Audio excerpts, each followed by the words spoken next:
સોનગઢ તાલુકાના ટાપરવાડા જૂથ ગ્રામ પંચાયતમાં ઉપસરપંચની ચૂંટણી યોજાઈ હતી. ઉપસરપંચ તરીકે સુરેન્દ્રભાઈ માંતિયા ગામિત એ ઉમેદવારી કરી હતી. જોકે બીજા કોઈ પણ ઉમેદવારે ઉમેદવારી કરી ન હતી, જેથી સુરેન્દ્રભાઈ માંતિયા ભાઈ ગામિત બિનહરીફ ઉપસરપંચ તરીકે નિમણૂક થયા હતા અને આ ગ્રામ સભામાં તલાટી શ્રી, સરપંચ શ્રી અને પંચાયતના તમામ સભ્યો હાજર રહ્યા હતા.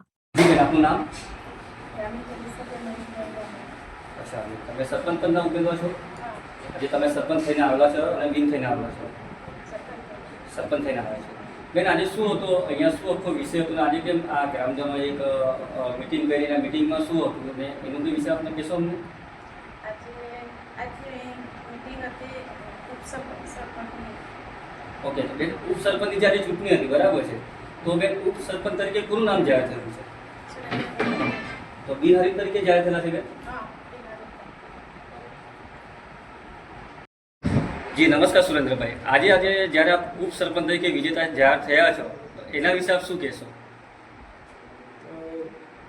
સરપંચનું ઇલેક્શન થયું અને એમાં સહભાગી બધા થયા. બધાના સહકારથી આજે જો મારી પેનલ બધા સભ્યો સહકાર આપ્યો ને એના વિજેતા થયા ને પછી એ લોકોએ જે નામ દરખાસ્ત મારું મૂક્યું અને એ લોકોના સહકારથી મને આજે ઉપસરપંચનું, ડેપ્યુટી સરપંચનું આજે મને પદ આપ્યું. સારું, એ લોકોના વિશ્વાસ પર રહીને કામ કરીશ મેં ગામના વિકાસ માટે. ગામના સહયોગ જે મારા સભ્યો સાથી મિત્રો છે એ લોકોને સાથે મળી, સરપંચની સાથે મળીને અમે કામ કરીશું.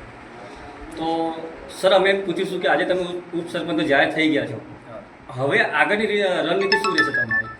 રણનીતિ ગામના વિકાસની જ રહેશે. અત્યારે જો બાકી કામ જે રોડ રસ્તાનું બાકી છે, પાણીનું બાકી છે, જો આવાસનું બાકી છે, આરોગ્યને લગતું છે, જે સેવા બાકી છે, જે આગળના કાર્યકાળમાં જે કામ અધૂરું બાકી છે એ પૂર્ણ કરવાની કોશિશ કરીશું અમે. જી, થેન્ક યુ. અમારી ચેનલ તરફથી આપને ખૂબ ખૂબ અભિનંદન. ઓકે, નમસ્કાર બધાને. સરપંચની ચૂંટણી પૂર્ણ થયા બાદ જે પ્રથમ ગ્રામસભા આપણે લેવામાં આવે છે, તો એની અંદર આપણે ઉપસરપંચશ્રીની નિમણૂક કરવામાં આવે છે. તો આપણી વચ્ચે ઉપસ્થિત ગામના પ્રથમ વ્યક્તિ એવા સરપંચ શ્રી એલિસાબેન દેવભાઈ ગામિત, એમની અધ્યક્ષતાને લેવામાં આવી છે. અને ઉપસરપંચની ચૂંટણીમાં ફોર્મ સ્વીકારવાના હતા ઉમેદવારીના, એમાં આપણી વચ્ચે સભ્ય, આપણા ગામના સભ્ય એવા સુરેન્દ્રભાઈ માંતિયાભાઈ, એમનું જે ઉમેદવારી ફોર્મ ભરવામાં આવ્યું હતું ને એના સિવાય કોઈ ઉપસરપંચ માટે ઉમેદવારી કરેલ નથી, તો આપણે એમને બિનહરીફ તરીકે ઉપસરપંચની વરણી કરી એમને વિજેતા જાહેર કરીએ છીએ.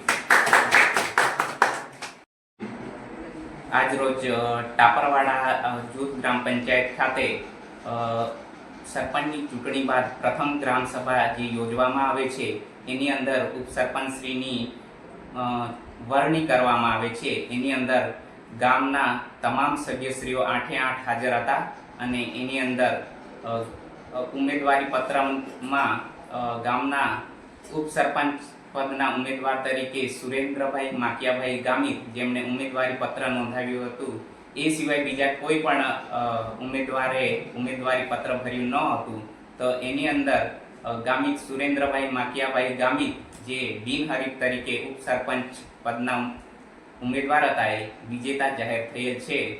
તો આ બદલ ગામના ઉપસરપંચ શ્રી સુરેન્દ્રભાઈ માંતિયાભાઈ ગામિતને ઉપસરપંચ બનવા બદલ ખૂબ ખૂબ આભાર.